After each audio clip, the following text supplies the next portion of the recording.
Welcome, everyone. I'm really excited for this session, and I'm so grateful for Steve being here with us to talk to us about the work that he does at Aviva Investors. Steve Waygood and Aviva Investors has been a partner with Oikos International for 4 years now going on. And this is really a really great opportunity for us to empower young professionals and students around the globe who are interested in sustainable finance. And now with the Impact Investing Fellowship, this is a way for us to go deeper and examine the systemic change that needs to happen within the world. And Steve is a leader in this space, so I'm really excited that you can tell us more about the work you do and the power that money has to change the world. As a little bit of background for those on the call and who weren't able to join today, Steve is the Chief Responsible Investment Officer at Aviva Investors, and he's been there for the last 17 years. And it's really amazing to read about the different organizations that you've worked with in helping to found the Global Responsible Investment team at Aviva Investors and the Sustainable Finance Center for Excellence, which is working to transform capital markets. You've also co-founded the Corporate Human Rights Benchmark, the World Benchmarking Alliance, and the United Sustainable Stock Exchange Initiative. And I'm excited that we'll have an individual from the Sustainable Stock Exchange Initiative later in the fellowship to talk more about that. Steve is also a board member of the Board of Trustees at the WWF UK. And that's where you started your career, actually, Steve. I didn't remember that. Yeah. Yeah, back in 1995, I was their receptionist for some months and got to meet everybody who was going through the front door, which was a very good way to get in and get a job, which I highly recommend. A clear way to highlight to everybody in the fellowship that there's many paths to take in working in this field. You don't have to go in a traditional route, which I think that might be something to explore further. I will also highlight that Steve is a visiting professor at the University of Surrey, an honorary senior visitor fellow at the City Business School at the University of London, and you're also a senior associate at the University of Cambridge in their Institute for Sustainable Leadership. So 3 great universities doing really powerful work, and some further resources we can share from those organizations. I'll also say that you've done a lot of cool work in advising the UK government, the European Commission, the G20, the Financial Stability Board, and the United Nations. And I'm really excited to dive deeper into that question, having just come out of COP last year and all of the work that we need to do in inspiring countries to get on board with this sustainable finance agenda.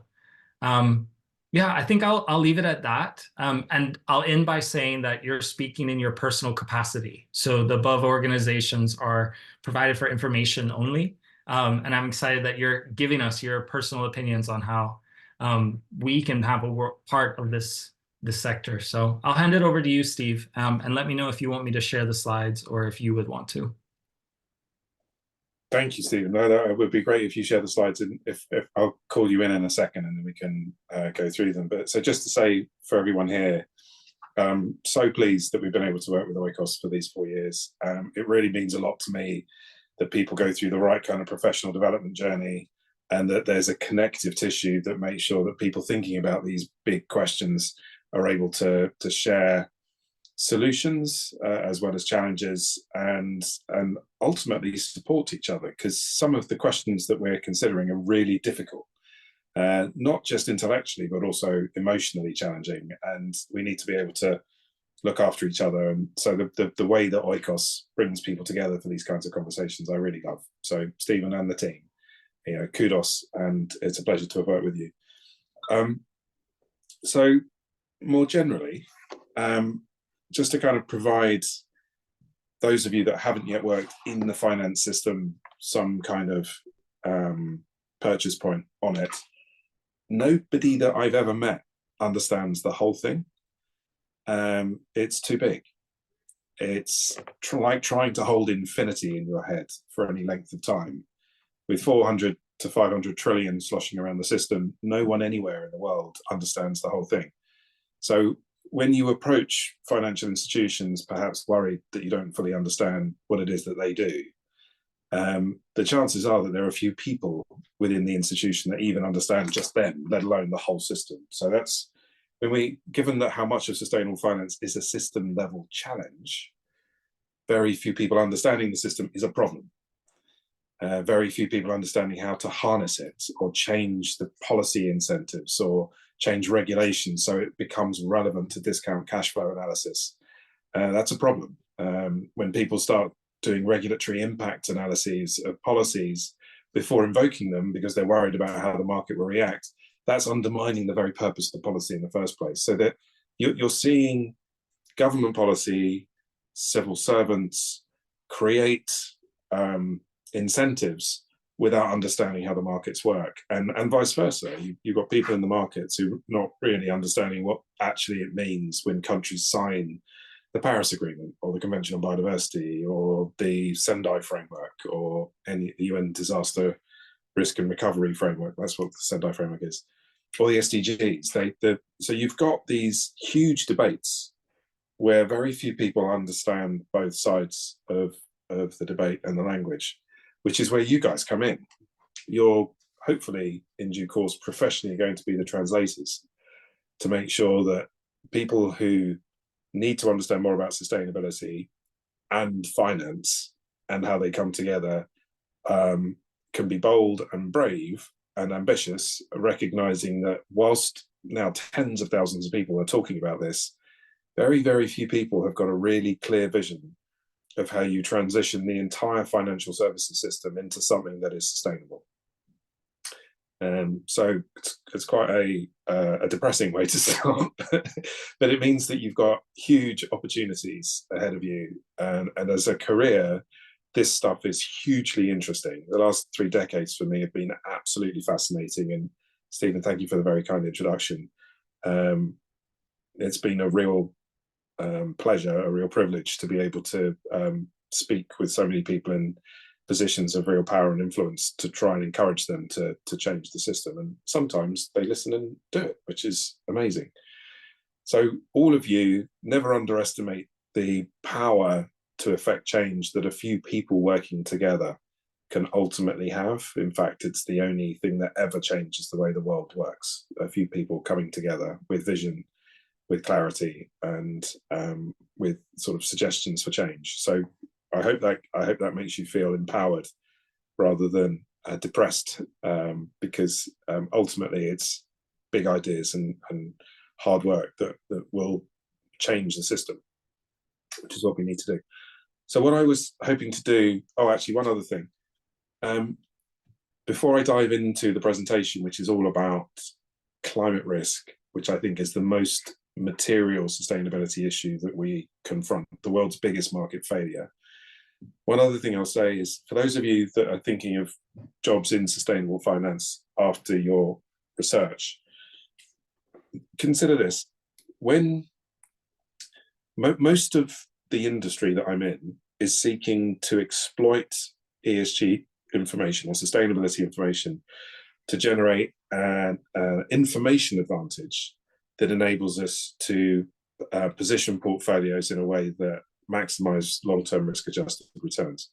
So that's what ESG integration means: taking ESG data, integrating it into your investment process to make more money.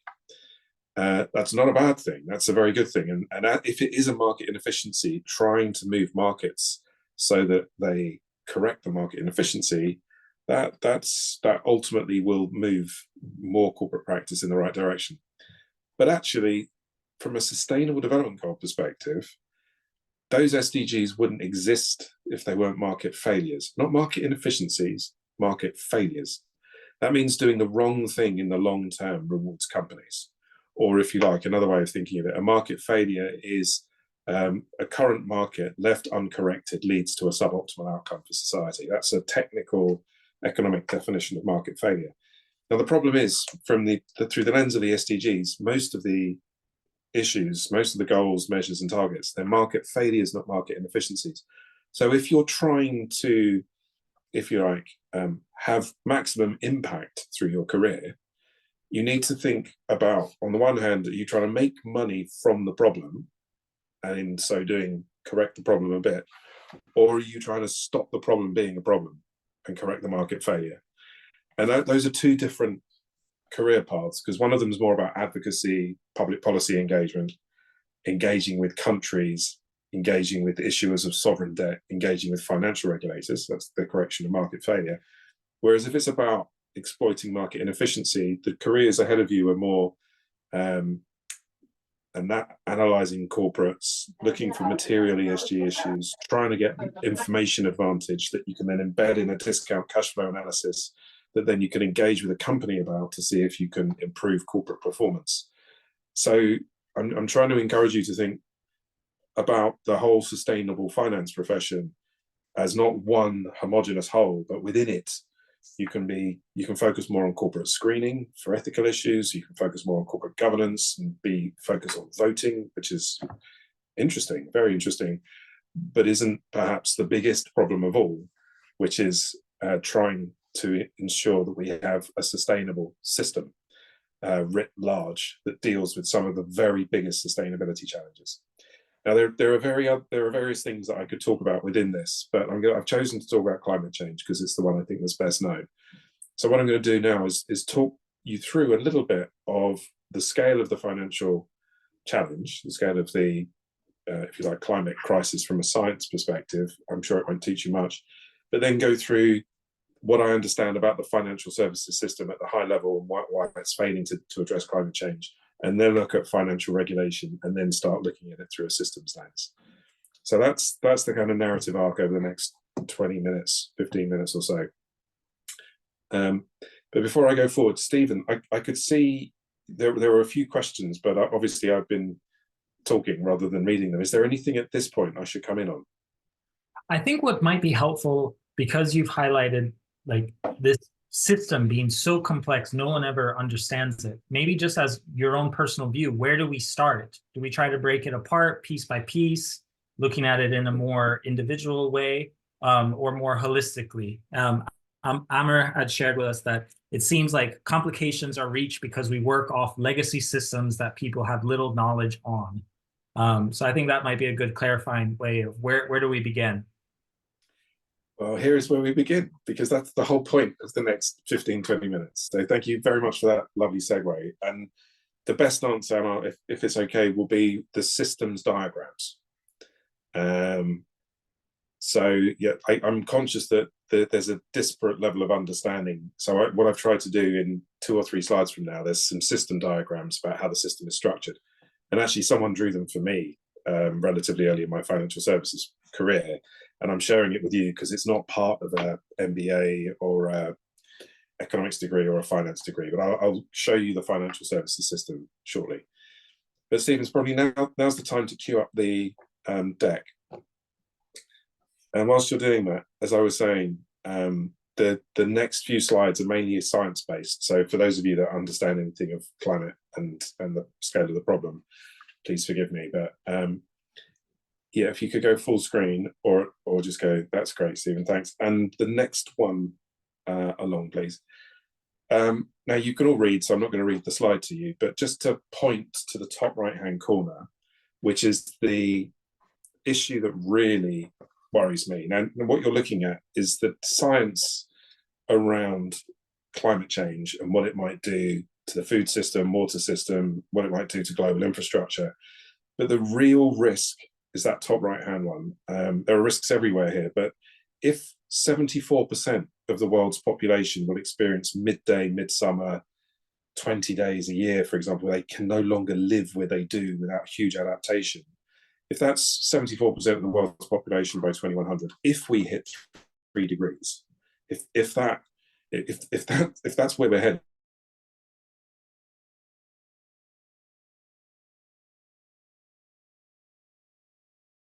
Oh no.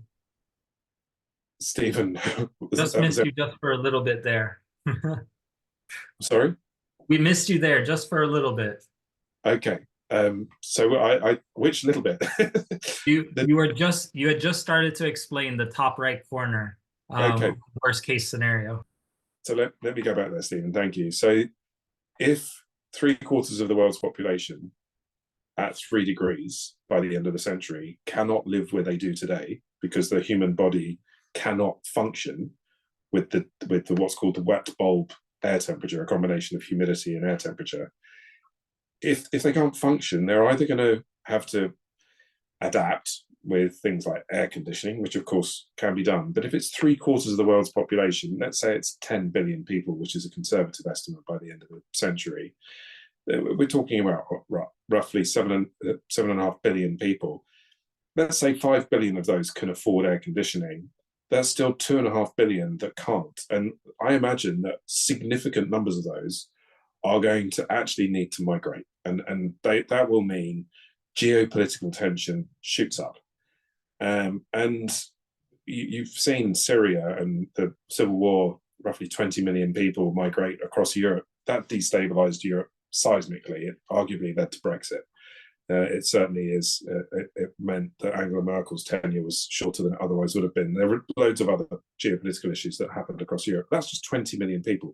Imagine 2 billion migrating. What would that do geopolitically to the points of tension? And what might that do to national security? Anyway, I'm not going to labour that too much, because whilst this is a plausible scenario, it isn't yet where we're definitely heading. It is not too late to stop that situation, but it is imperative that we do.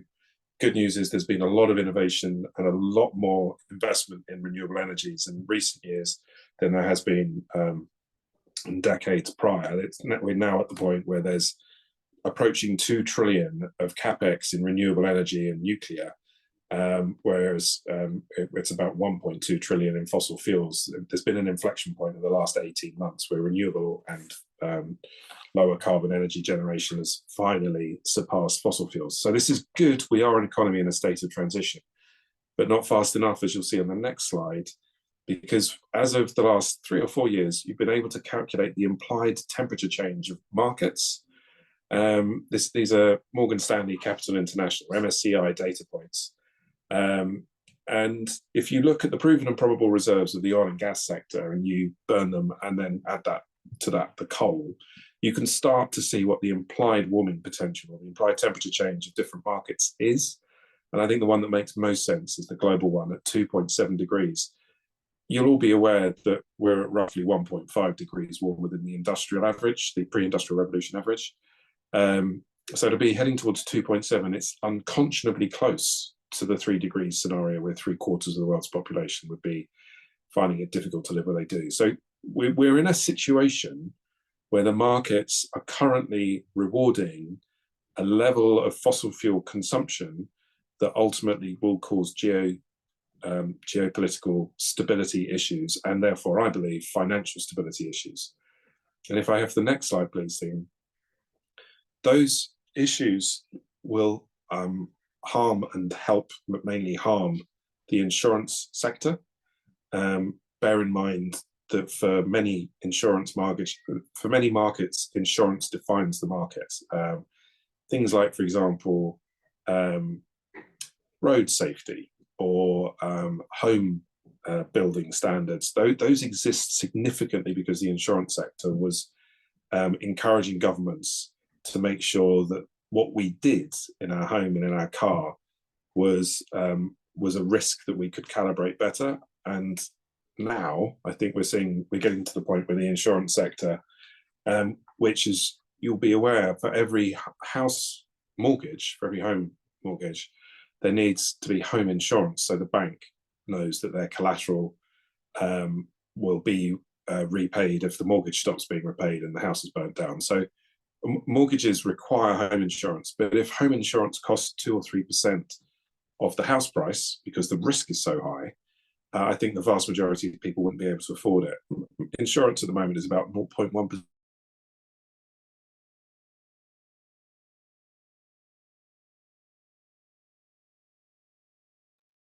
Home mortgages plummet in uptake, and you'd start to see the kind of credit crunch that we saw before in 2008, which was precipitated by just 8% of the US mortgage market being subprime.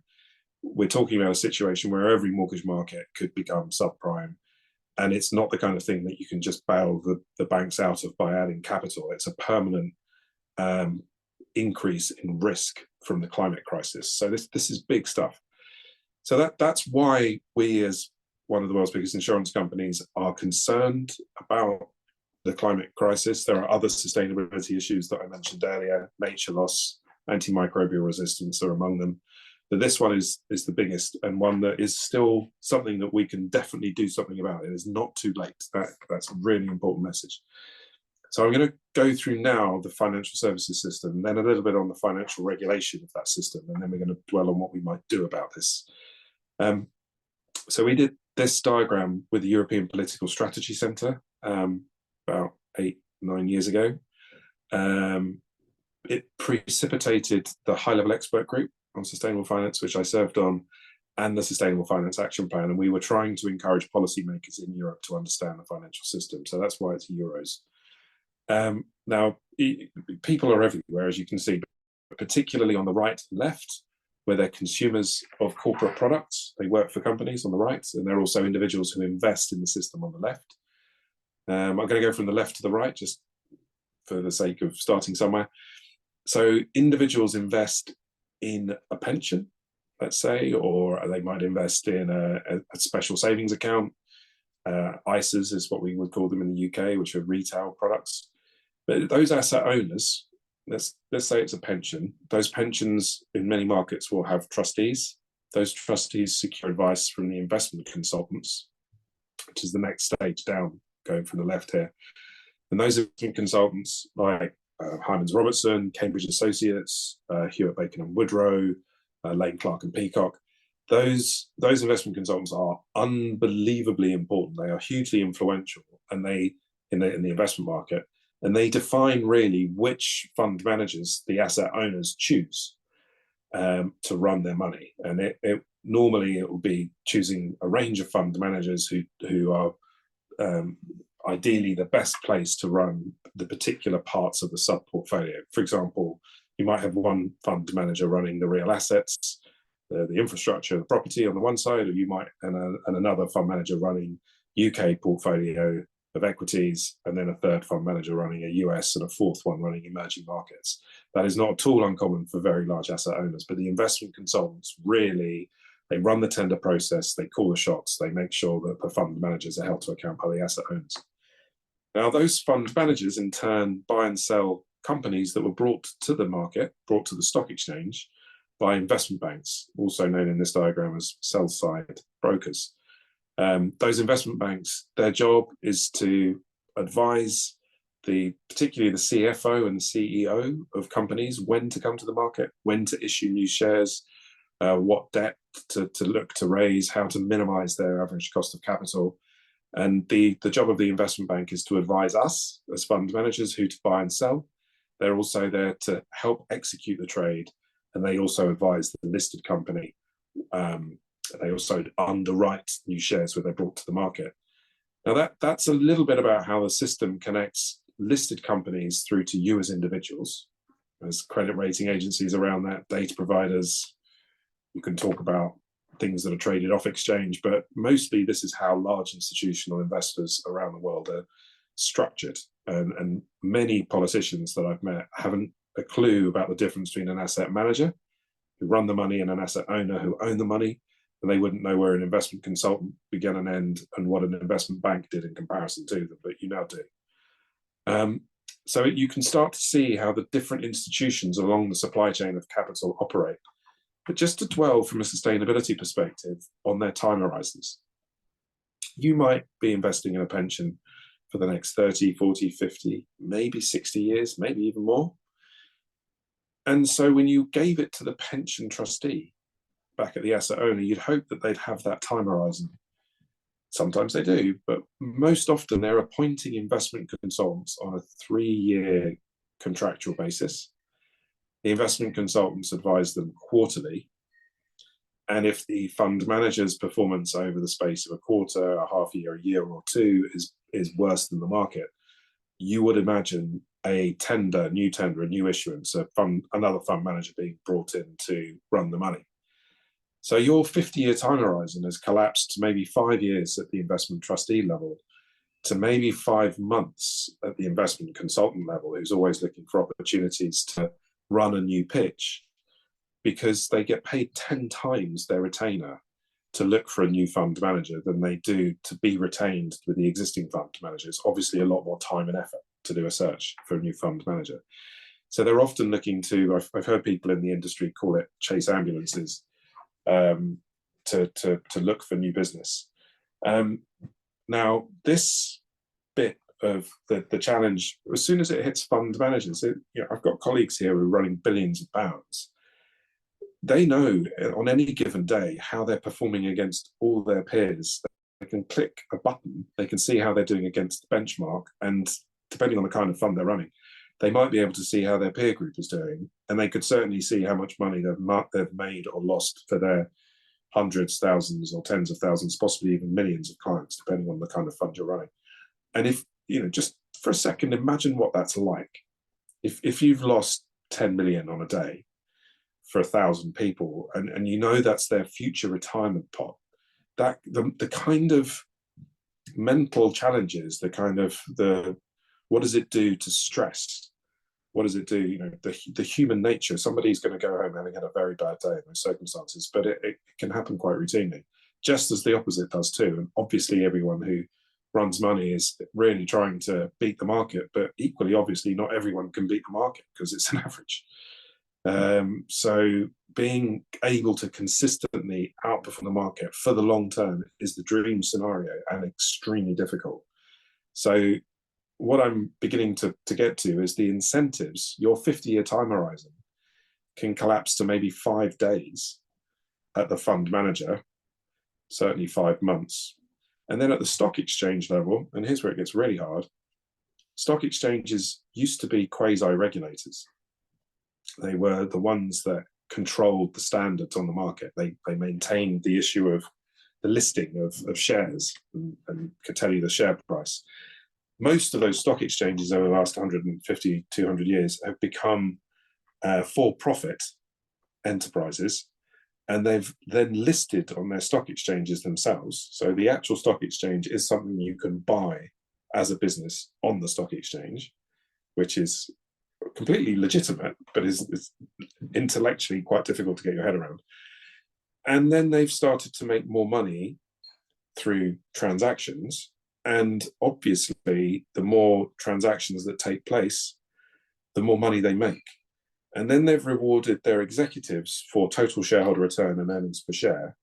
And what has therefore happened over the last few decades is you've taken a quasi-regulator and you've rewarded the board for high-frequency transactions. So you've turned the stock exchange into a market for short-termism.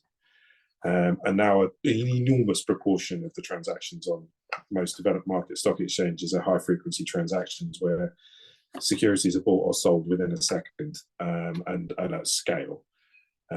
So there's a whole world of controversy within that. But what I'm talking to here on sustainability grounds is if the issues that you're confronting are very long-term sustainability issues and manifest in relevance over 5, 10, or 50 years, things like climate change, where it becomes really difficult over that time horizon, then this system isn't set up to deal with those issues. It's set up to do valuation over maybe 3 years. Most investment time horizons look out maybe that long if you're lucky. Real assets do go out further when you're investing in a building or infrastructure. But even that, you're talking about 10 years. And even then, they can be sold and bought many times over that decade. So this system, long-term sustainability issues, even things that are hugely negative, can be discounted and ignored in discount cash flow analyses. So at its core, the system is not rewarding long-term sustainable business practices unless it hits the cash flows of a company or a security more generally over the coming 3 years. If it rewards or hurts a company to do the right or the wrong thing, and it's in the cash flows, then capital gets allocated accordingly. But if it could collapse the system in, say, 5 decades, but actually rewards a company for doing the wrong thing now, then actually the wrong thing will happen because capital flows in the wrong direction to reward, if you like, the profit motive. Basically, if it pays companies to do the wrong thing, then someone somewhere will do it until the government changes the policy or the regulation accordingly. So this understanding that system, understanding DCF, and understanding how it relates to sustainability issues. And then things like the Paris Agreement, the Convention on Biodiversity, the range of the Sustainable Development Goals. It is complicated and it is difficult, but it is unbelievably important that we do, because the current structure of the system is undermining its own future in the way that it's allocating capital to unsustainable business practices that have been allowed to make money because governments haven't yet changed the system structure to be long-term sustainable. Now, on the next slide, and I'm going to pause for questions when I finished that slide, what I wanted to do is just, in fact, actually, Stephen, can you zoom in to the heart of this diagram? And then we'll zoom back out again. Thank you.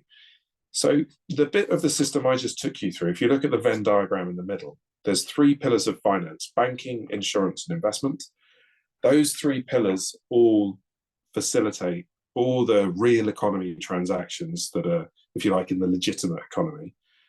So every company has a bank account, most of them need insurance, and many of them need investment capital. So those are the 3 pillars. They're kept separate so that financial regulators can see where risk lies, make sure there's no contagion. But those 3 pillars of finance globally are regulated in a way that most people haven't quite fathomed. So we've tried to put this diagram together. So Stephen, if you can zoom back out now, and I've taken you through just now the grey circle. That previous diagram is the grey circle in this context. But those, if you now look at and start thinking about how the system is controlled and regulated, because my main point is that the way the system is governed at the moment is very short term. The way it works is currently allocating capital to productive activity, that some of which will cause problems for us in the longer term. And this is a schematic now of how central banks, if you start again from the inside, we're going to work our way out now.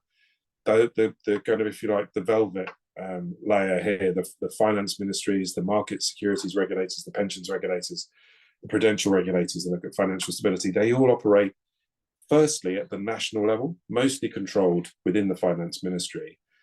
Those national regulators of banks and insurance companies and investment institutions that are domiciled in those countries, those regulators then work through international standard setting associations and forums. IOSCO at the bottom there on the green circle, that's the Association of Security Commissions. And that's like the SEC and every single one of them globally. They come together. It's a fascinating meeting. It's like a mini UN when you go to them. Then you've got the International Association of Insurance Supervisors, the Pension Supervisors, the Financial Stability Board, the Bank for International Settlements. There are also on there the Network for Greening the Financial System and the Helsinki Principles, the Coalition of Finance Ministers for Climate Change. They're not anywhere near as formal in terms of the regulators, but they are new innovations that, if you're interested in this space, read stuff from the NGFS. It's very cool. But those organizations, again, how do we change those might be on your mind. And the reason that they have mandates, but those mandates, when they're international multilateral standard setting fora, it's normally the likes of the G7, the G20 and the UN, the top left of that box, exactly where the arrow is. They're the ones that set the mandates. And actually there'll be subsets of the UN member states that are the governors of the organizations that are here. The OECD, for example, is roughly 36, I think, member states of the UN, mostly the rich countries, that come together, and their governing body shapes the work that the OECD does.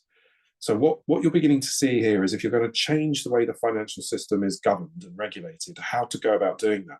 You have to engage with the governments that control those financial regulators in forums where they're having conversations about long-term risk, not just from climate change, but also from nature depletion, or the advent of AI, or how antimicrobial resistance is taking off in many markets, and in a way that's meant that there are more people who've died through antibiotic resistance than there have been through the pandemic, which is an incredible fact, but a fact nonetheless. And so one needs to understand geopolitics and how multilateral organizations are governed in order to see how we can then harness markets to sustain a transition.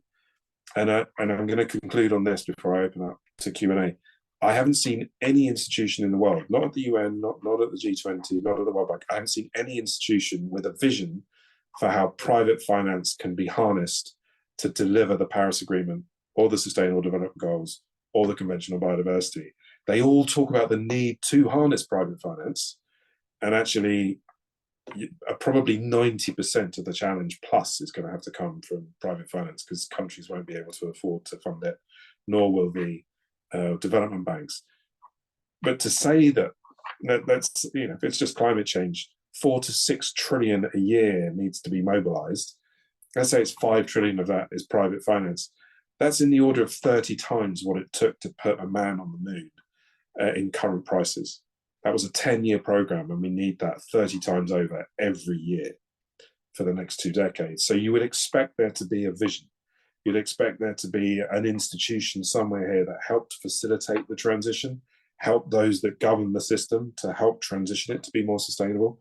And you'd expect developing countries to get a hell of a lot more assistance in how to access private finance from developed markets. But none of those things are yet true. But they're all the things that we've been going to COP to try to create. And we're engaging with that system with a view in mind to try and harness markets to sustain that transition. Now, Stephen, I know there are many, many other slides. Many of them have got links on them to reports that we've done for various COPs. You might want to just sort of page through them now, actually, if you go through the appendix so people can see them. But Stephen, we need system change to avoid climate change. I won't talk to this in the interest of time, but in this appendix, you'll see, coming up in a minute, loads of different reports that we've done, and they're hot links, which if you get the actual PowerPoint, you can click on the link and you can see where we've been working on the actual issue. There's 20 more or so slides on this. So yeah, so there's lots of things for follow-up if people want to actually read them. But for now, let's now return to the Q&A and maybe go off the screen for now. And I'm going to have a quick look at the Q&A. But Stephen, I hope you've had, yeah. So Stephen, how do you want to chair the Q&A? Yeah, we've got some questions coming up in the chat. I am really grateful that you've been able to jump on and share with us. I think one of the things that was coming up in our WhatsApp group was related to those leverage points that Donella Meadows put together and that you highlighted there. So that would be something that you could talk to, because in part of this fellowship program, we're looking at what role do we have in changing the financial system. And in the interest of time, let's also bring up some questions from Nora and Kai. We could do 2 questions, and then you could sort of weave some answers together. Nora, would you like to jump in? Sure. Actually, it's kind of relating to what you were saying, Stephen. Thank you so much for being here. So actually, speaking of kind of what we were talking about in the WhatsApp, I'm wondering if you could talk a little bit about how you think about shareholder primacy and fiduciary duty over a long-term time horizon, and if that's something you feel can be culturally changed or needs to be some sort of a government intervention as to how we think about the relationships of boards and investors. It's a great question, and I have a reasonably good answer for you. But shall we crowd in some other questions now, Stephen, and then I've got, because I know we've got 15 minutes or so. Yeah, Kai, how about you go, and then let's have Leah as our first 3 sets of questions. Thanks, Stephen, and thanks, Steve, so much for the great presentation. Very, very insightful. My question is also like sort of related to this whole system change perspective that you also mentioned. Like I study socioeconomics, so like from my perspective, I'm wondering, like as you said, like the system is not supporting long-term planning at the moment, but it's more like driven towards short-term in the financial markets. So I would be curious, like what you consider practical policy interventions that could take place in order to facilitate that we're better planning for the long term instead of short-term profits, and also where this policy changes are supposed to happen, like in this whole complex sphere. Thank you. Great question. That's 2 PhD questions we've got in the last 2 minutes. Thank you, Nora. Thank you, Kai. And then my question, first of all, thanks so much. I'm in the investment management industry, and what you described about the just daily obsession with performance for supposedly long-term products is very relatable.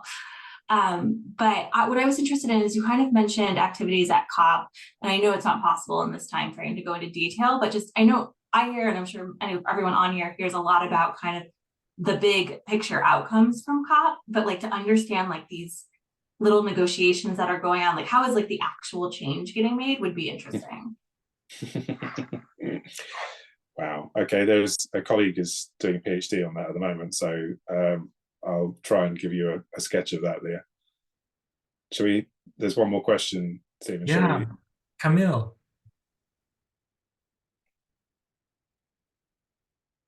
So we're not hearing you, Camille.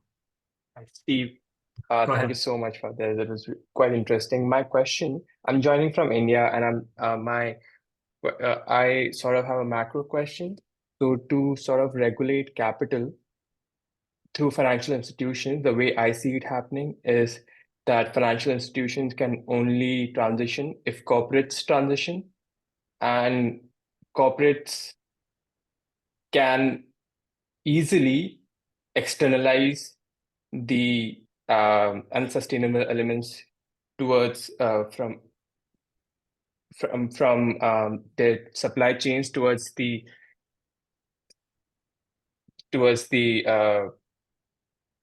global south or the developing countries, and the entities in the global south might not have the capacity to report so much. So I see a situation in which the entities in global south might not be able to report on their sustainable operations, and in effect, the capital might flee away in the bid to attract to fund a lot of sustainable investment. A lot of capital might flee away from global south, and this, in fact, will lead to a situation where the countries who are most in need of such capital will not have the required capital to build up their operations. So I don't know. I was wondering how this entire trifecta would play out. Thank you. I'm going to take the questions in reverse order, if that's okay, Stephen. So, Camille, you're absolutely right. A lot of financial institutions who've made net zero commitments start by measuring the carbon intensity of their portfolios and then make commitments to reduce it. And then if they're good, they'll start to embed that in their long-term incentive plan to reward what they think of as the right behavior. But what that then can do is they then start looking for quick, low-cost ways of reducing the carbon intensity. And actually, the quickest, lowest cost is to reduce your exposure to carbon-intensive businesses in emerging markets, which causes exactly the problem that you're referring to, which ultimately comes back to harm and not help the transition.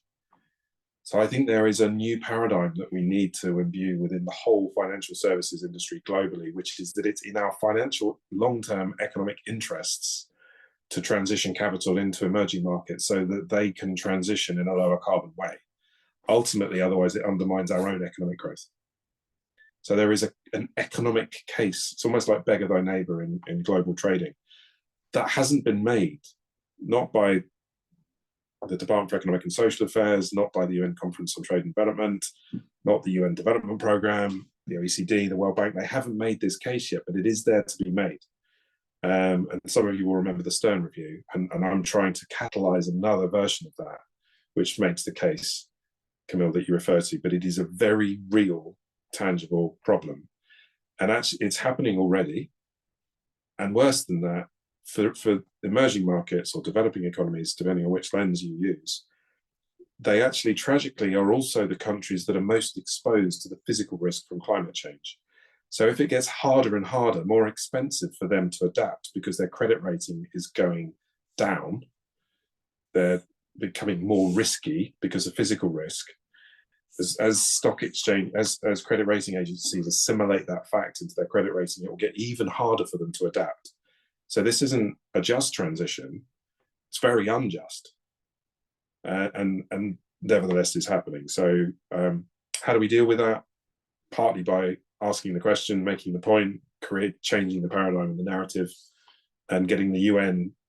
That point I made at the very beginning, that very few people understand markets and finance. That is the problem here. That is specifically the unintended consequences is happening as we speak. Leah, the activity at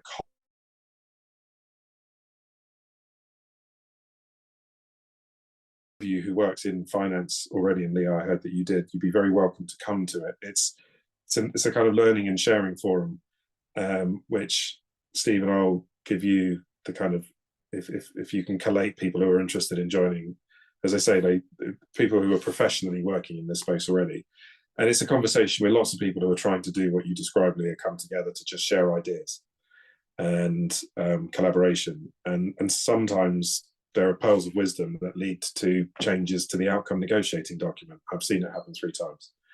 So it can happen. At the moment, there's the new collective quantified goal, is the current very technical conversation within the UN about how to replace the 100 billion target.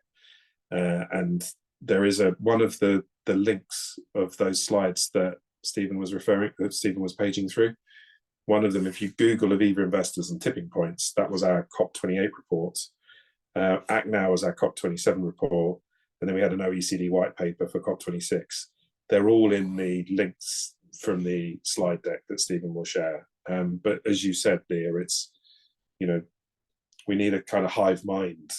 You didn't say that, but we need to collectively work together to help each other understand where the opportunities are.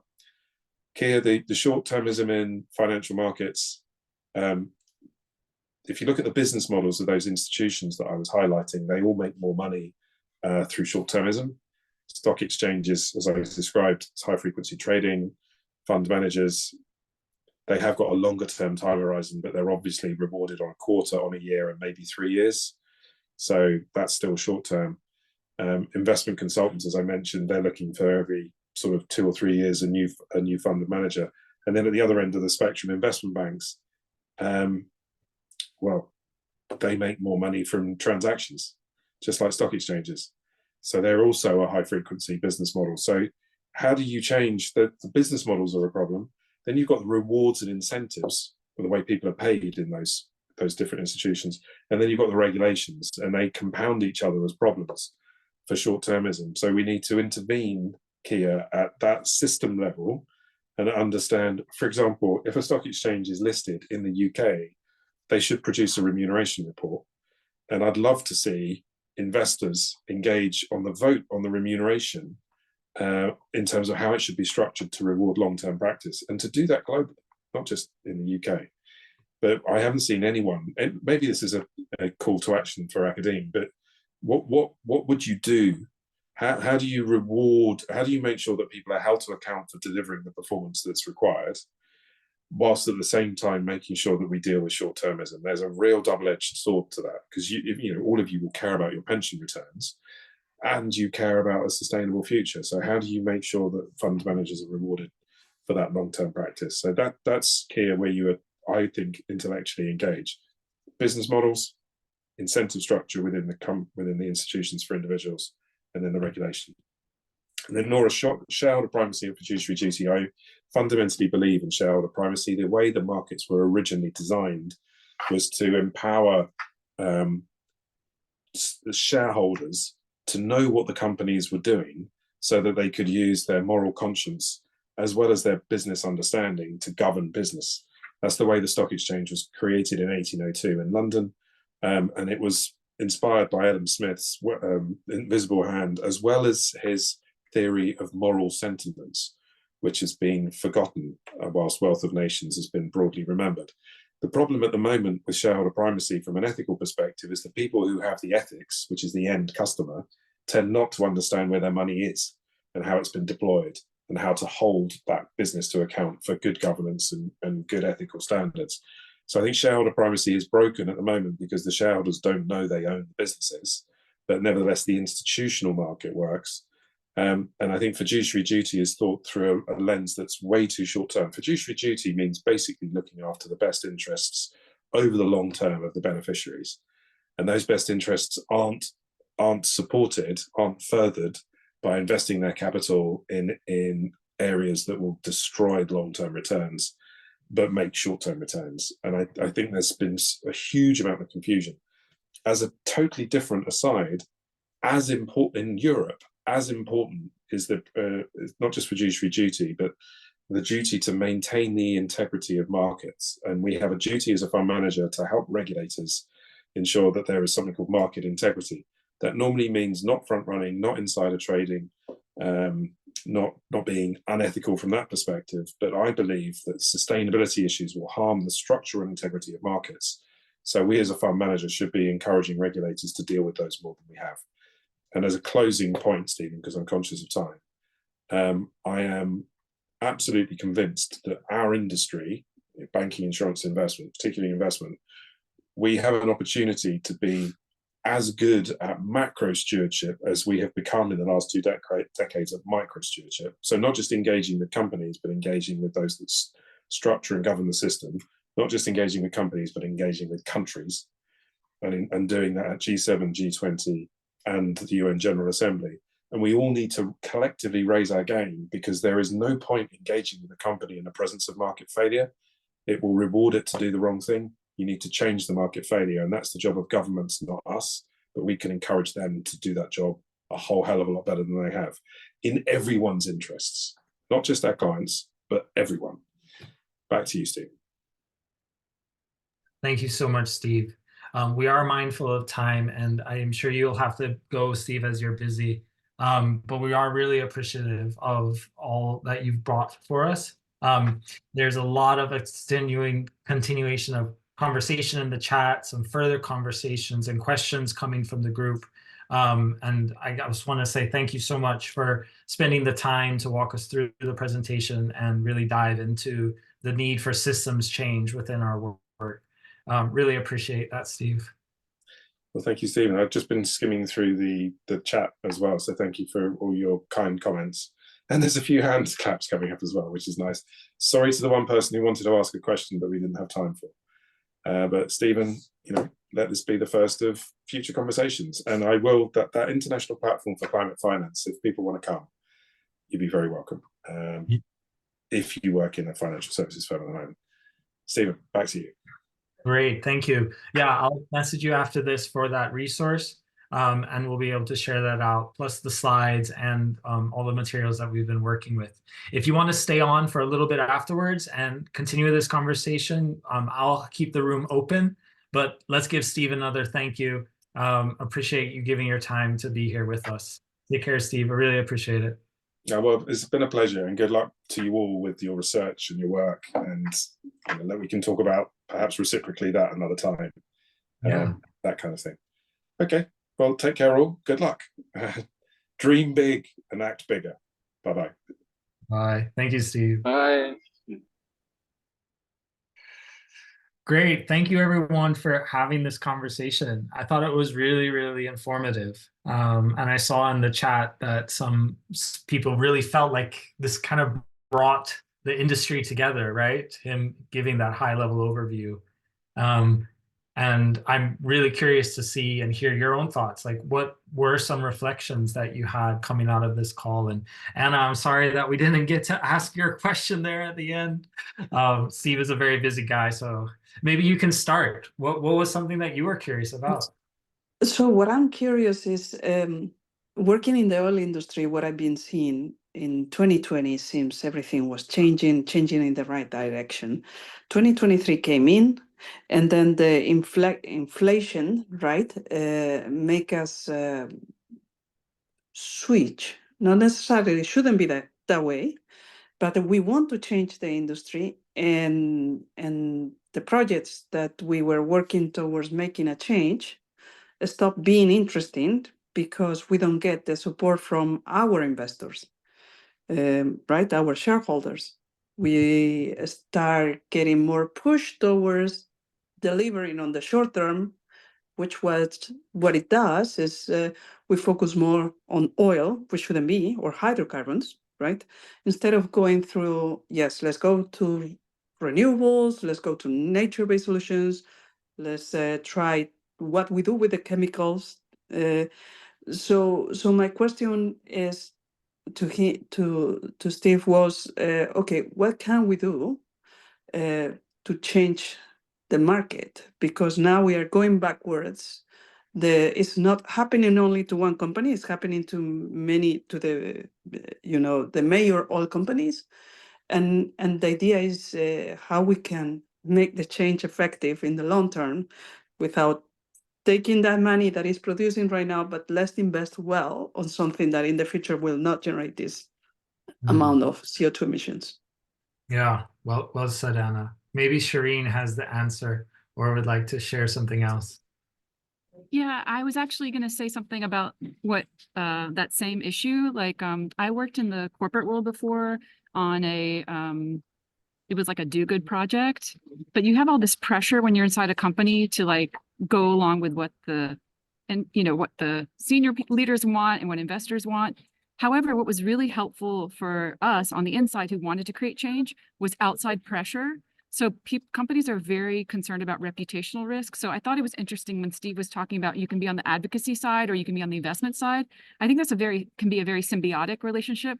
So however we end up, so the company that I was at, just one person who, like a one-person NGO, had tremendous influence with a Fortune 50 company because they can be quoted in the Financial Times. So I see how you can work together from both sides in a way. Like the people complaining about the system can help the people inside who are trying to create change because they need influence inside the bureaucracy of the companies they work in.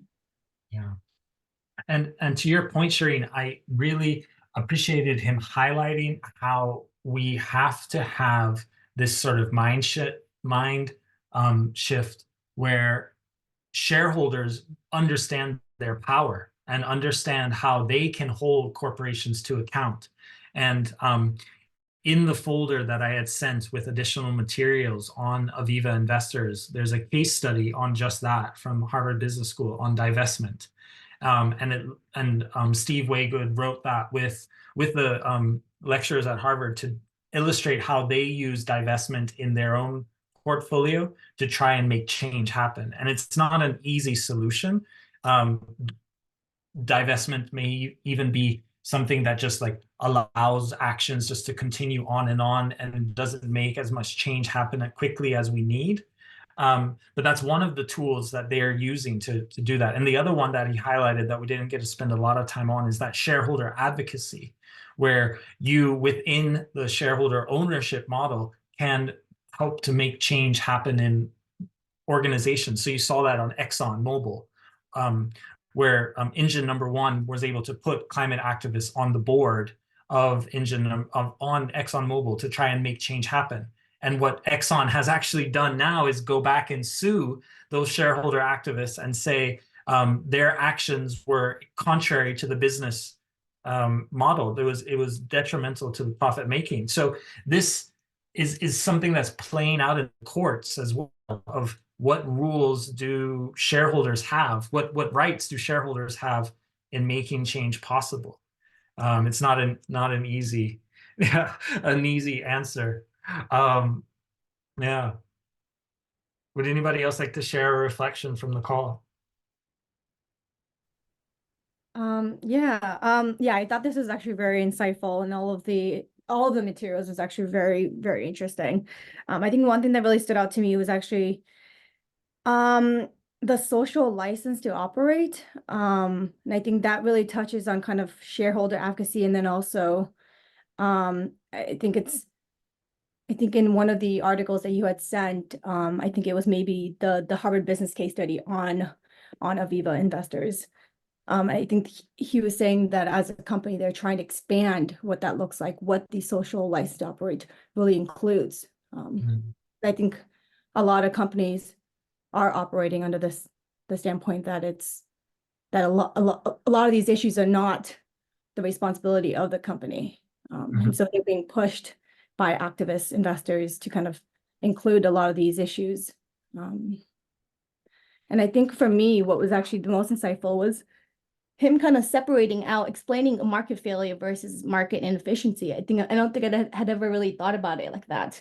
Because I think, yeah, because when I think about corrections, I'm usually thinking, yeah, it's, for example, when a company actually does, an example I'm thinking about was actually Johnson and Johnson. They had that talk formula case this past, I think it's 2020, and it's been kind of ongoing. They've had to pay almost like billions of dollars in lawsuits. And I think when I've looked into their SEC filing, they actually explicitly state that there is a market correction in their price. And when I looked on Yahoo, there actually was a correction. So it's interesting because I'm like thinking, because he, like, the way he was explaining it was, he said market failure is current market, it's not corrected, or it's not corrected by the incentives, or something about the bad decisions are being incentivized to continue on, and there's no full corrections in the market. And I would think that that's an inefficiency, not necessarily a failure. So yeah, I think I need to kind of go back to the books to understand what exactly he means when he says market failure versus market inefficiencies. Because that kind of got me kind of a little thinking about that. Yeah, very interesting, very insightful conversation. Yeah. I put a question in the chat that you might be able to answer about the case that you brought up, because that's a really, I think if I know which one you're talking about, I think it's a really good one as a good example. And I want to re-listen to the recording to catch that again. And it's something that really think about is like how the SDGs are market failures, how we're not doing enough to advocate for changing the system itself to protect the environment, to care for people.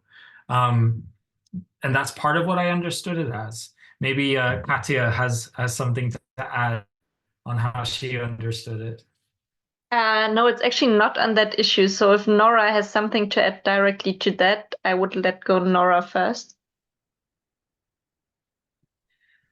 Yeah, like, I guess the difference I understood about market failure versus market inefficiency is that the way he was talking about, there's the difference between making money off the problem and fixing the problem. Maybe this is a misunderstanding, but what he was saying that, like, because I think about, like, how you could just solve a problem, but then you're not going to make money on it anymore.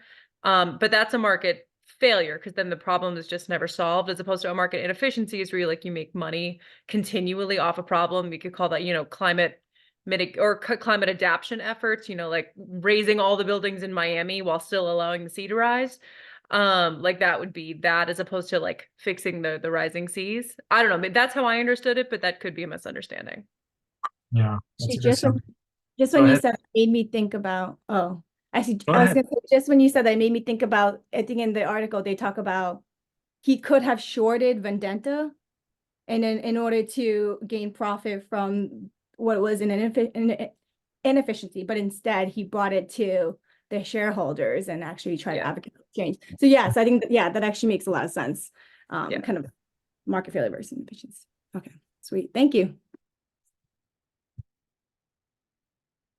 Katya, did you want to share? Yeah, what surprised me, not really surprised, but was at a different level compared to what I've been looking at. Like in my master thesis, I wrote my master thesis about blended finance and about which type of investors development finance institutions might want to mobilize to invest in renewable energy projects.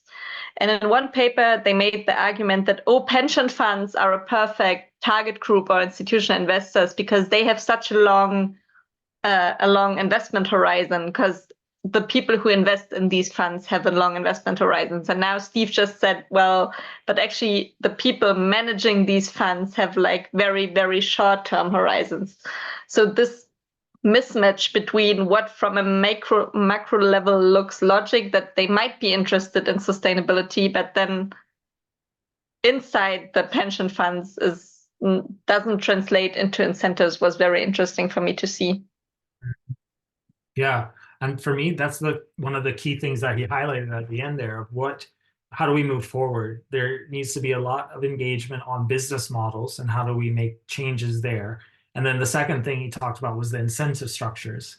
And he mentioned how shareholders have a responsibility to take to task the incentive structures within their companies that they're owning. But there's also this incentive structure that I don't know how shareholders would be able to stop of changing investor managers and the incentives they get from driving so much alpha to their investments. So they are looking for those market inefficiencies. They're looking for ways to put investment dollars to generate 20 times returns, right? Looking for, and Beth could be here to talk about this within the venture capital space. There's these structures in place to make these businesses be able to come to market. And I don't know if that's, I think there's a part of greed there. There's part of more, and I'm not sure how that could be changed institutionally. Kai, you brought this up as well in your question. Yeah, and I think I like very much what Steve said about like becoming as good in being a macro steward as being in being a micro steward. I think like the investment sphere, like it's very good at like making things profitable in a way.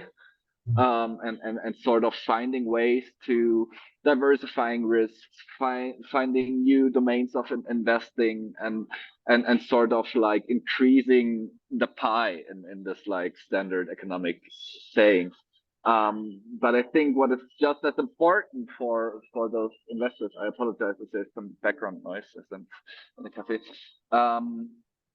is to actually also like step out of this role as an institutional actor, like looking for profit, looking to becoming sustainable, and sort of finding solutions to change the rules of the game on the macro level, so that like even though like institutions are individually like trying to sort of increase their revenues, increase their market shares, etc., that doesn't harm like in the end the system. And so that's why I also brought up like the policy question, like because I think like if like in the status quo we are like just running towards the ground, and like it's becoming actually like a quite dangerous place for many people. I think like agreeing on like changing those rules, changing paradigms and models is like an important thing to engage in order to be like, okay, well, I want to do my business, but I also want to live on a climate resilient planet and in a sustainable society. So sort of balancing this like institutional self-interest, but on the other hand, also this interest as a global citizen. I think that's very important. So like, yeah, very much like the point of the necessity to take a macro perspective. Mm-hmm.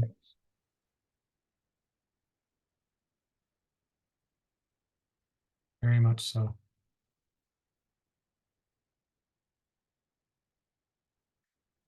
Do others want to jump in? I'd love to ask Anna to share a little bit more. You know, you put in the chat a really good point about how Exxon, Shell, and others, you know, are continuing to make so much investments into conventional hydrofluorocarbons, so into fossil fuels, because of the incentives there in the market to make the money back by continuing to do that. It was interesting. I don't know if you've seen this as someone who's working for Shell, if you've seen this change, because he brought up how we've now gone to the point where more money is going to renewables than it is going to fossil fuels. And he lumped nuclear into renewables, just so everyone picked up on that as like the data point. But I thought that was a fascinating one. I want to read up more on. Yeah, I think that point is very interesting, and different countries, like for instance, like Spain and other countries, has been running for days and even weeks with renewable energy without the use of fossil fuels, which is great. But unfortunately, and that's what I was making the comment at the beginning. You know, the the point of the 4%, usually all companies are not high profitable like others, just provide 4%, and comparing with the US bonds, 5% is nothing. And if we want to project to a little bit longer with the depreciation, right, and all the inflation and everything, we need to target like 15%, 14, 15%. But this is happening even, for instance, Iberdrola, which is one of the largest investors in renewables, have been pushed back for investing in renewables aggressively. And Exxon has been pushed back. I know Chevron as well, which didn't invest as much, but it has been pushed back. Shell has been pushed back by the shareholders. So that's what I was saying. Everything went in the right direction. It was exciting. It was nice to see finally we are making the change. And the sudden, the market is pushing us back, which shouldn't be. Sorry, I'm with my daughter. Hello. Cute. And Yeah, on the yes, sorry about that. Yeah. No worries. Go ahead.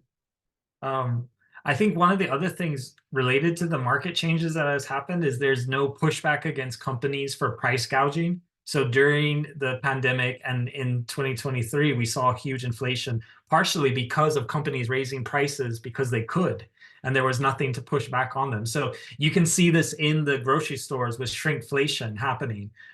Corporate profits are higher than they have ever been. CEO salaries are higher than they've ever been. So there's something happening where corporations are able to get away with these incentive structures. Because exactly Nestle, right, is rising and keep. I don't know this year, but last year was keep rising the prices with the excuse that they have a lot of losses during COVID, when it was not real. At least with some of their products, because they got the subsidy from the US government to produce more diapers. I mean, I think it was not diapers, but it was milk, the milk powder for babies. So, and Unilever is being challenged for not producing like Nestle, right?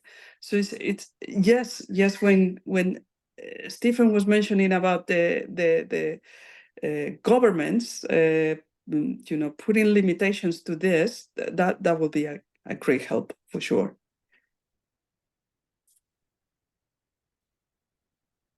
Hi.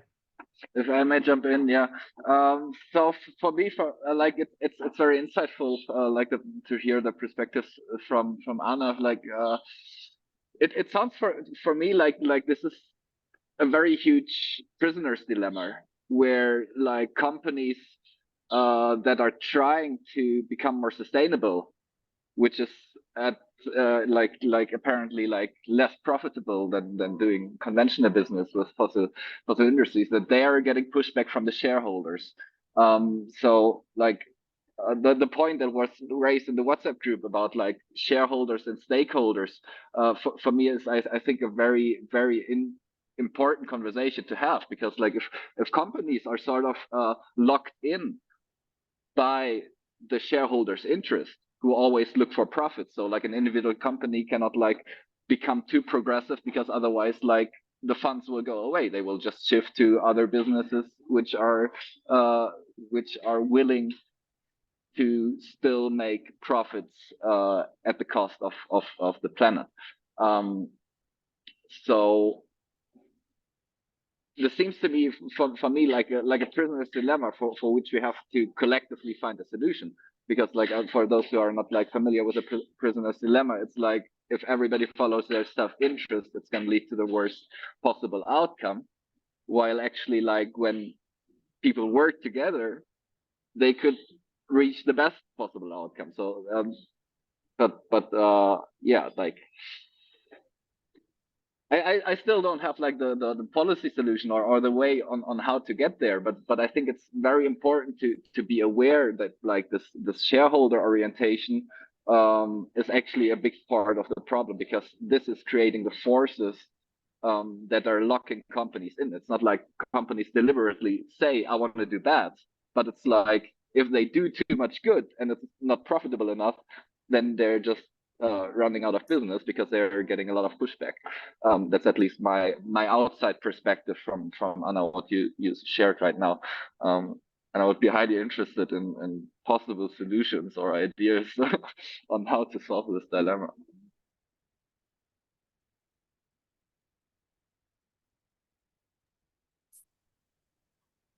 No, Yeah, I mean, I fully agree with you. Yeah, sorry, go ahead. sorry.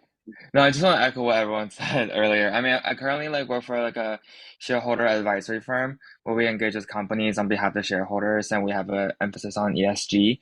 And then we're seeing a great pushback, we're losing grounds in terms of companies being interested in ESG initiatives. Like a lot of companies don't even want to talk about it. With all the pushbacks we've seen from Becoming JP Morgan, Bank of America. And we talked about it in our corporate meetings, but then at the same time, I was like, what do we even say about that? The fact is, I don't know what to say or what to look for in terms of the future with the pushback that we're seeing right now. Any thoughts? I think one thing that was interesting to me, because I'm kind of comparing what was talked about today with also the session from last week with Jay from Impact Entrepreneur. I forget his first name, Jason Jay, or I think one thing that he said was he was kind of, it sounded, I need to double check, but it sounded like he was saying that big shareholder advocacy, for example, like Vanguard, and I think it's because Vanguard, State Street, and then one other big, really large company, Fidelity maybe was, they will use Glass Lewis ESG proxy voting as a way to do proxy voting to then present shareholder ideas and shareholder resolution, I think it is. And it almost sounded like he was saying that that's not going to go anywhere. And it sounded like he was saying that really the biggest incentives that we have and the biggest driver we have is actually in the private wealth. Because he was saying what you have there is you have these large foundations, or you have these family firms who actually want to do good, who can actually organize well enough to actually have ideas and kind of be a little bit more progressive. Because one of the issues that Vanguard is having is they don't want to get sued from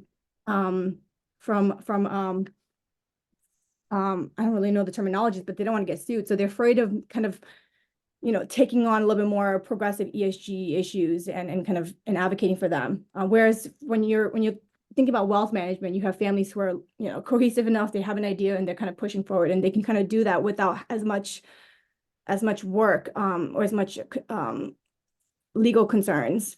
So that's why I kind of question. And even in the article, he even talks about how much of a work it took for them to even present the vendetta case. There was a lot of money that went towards it, and there is currently no scalable way for them to do that, unless they're taking each company and then trying to organize, and then there's a lot of capacity building work that is required. And then what you have is a free rider problem, because you have all these people who are just trying to get involved but not actually putting forth money and effort. So I wonder if this is just part of another conspiracy to try to put all the pressure on people to try to fix the system that is obviously we can't fix. But just my thoughts, ramblings. Well, that goes back to Kai's point about the prisoner dilemma, where everybody's acting in their self-interest, and we're just going to end up being screwed in the end because we're the ones in the middle having to deal with that. And what you illustrated, Pasang, I don't know if you realize, is that dilemma between the two sides of the investor ecosystem that he highlighted. It's really, really fascinating. So on the point on shareholder advocacy and engagement, we have a future session with Trillium Asset Management coming in. I'm also working with one of the organizations similar to the proxy voting group that was mentioned, a different one who's a bit more progressive. So they might be able to come in and share a bit more, but they'll have some resources to share if they can't come and talk. But I'm trying to get them to come in May before this finishes. And I want to finish up in 3 minutes so I can go get some dinner. But I've really, really enjoyed the conversation here, and I'm glad I stayed on, and I'm glad you all stayed on to share some more thoughts on this. I don't think there's any easy answers when it comes to where it is. I feel like what Katja and Copper brought up, going back to some of the previous things, is that we have to have a very much a political shift in place to make some of these policies happen. And we see that happening with all of the pushback against sustainability and ESG. I just read an article that I'm going to send to you all later this week on the same thing about why ESG is here to stay, and these political pushbacks is just games. It's not going to be able to stop what's happening.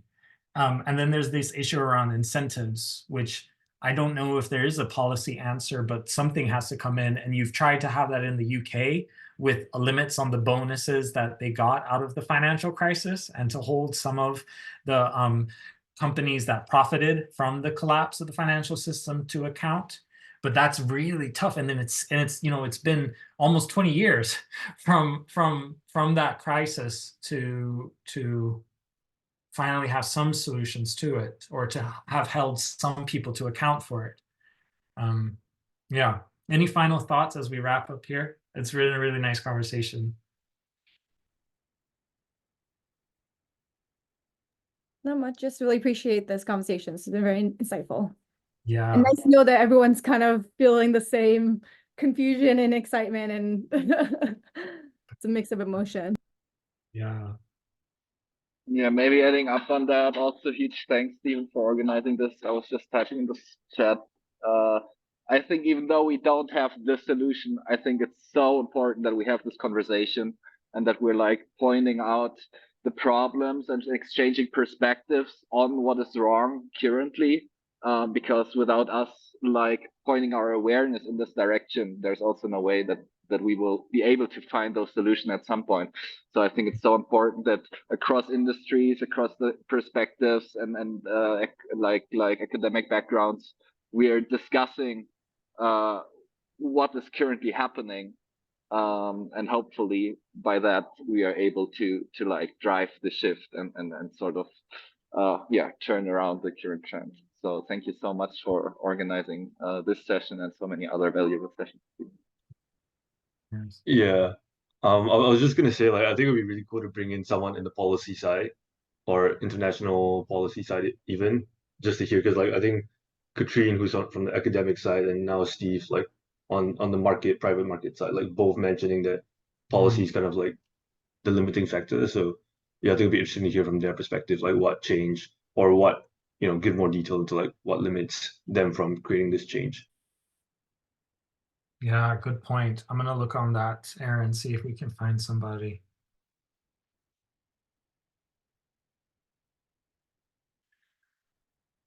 And if there's anyone that you find or you're interested in hearing talk, please send them my way. I'm going to ping Donut Economics again, the Donut Economics Action Lab. I see that as a really cool policy forward way of incorporating the planetary boundaries into our economic system. It's a bit hard though on the policy decisions. We'll think more about that together. Thank you all for joining on for this long conversation afterwards, and wish you all a happy day. Take care of yourselves. Bye-bye. Thank you. Bye. Bye, Thank you. Bye.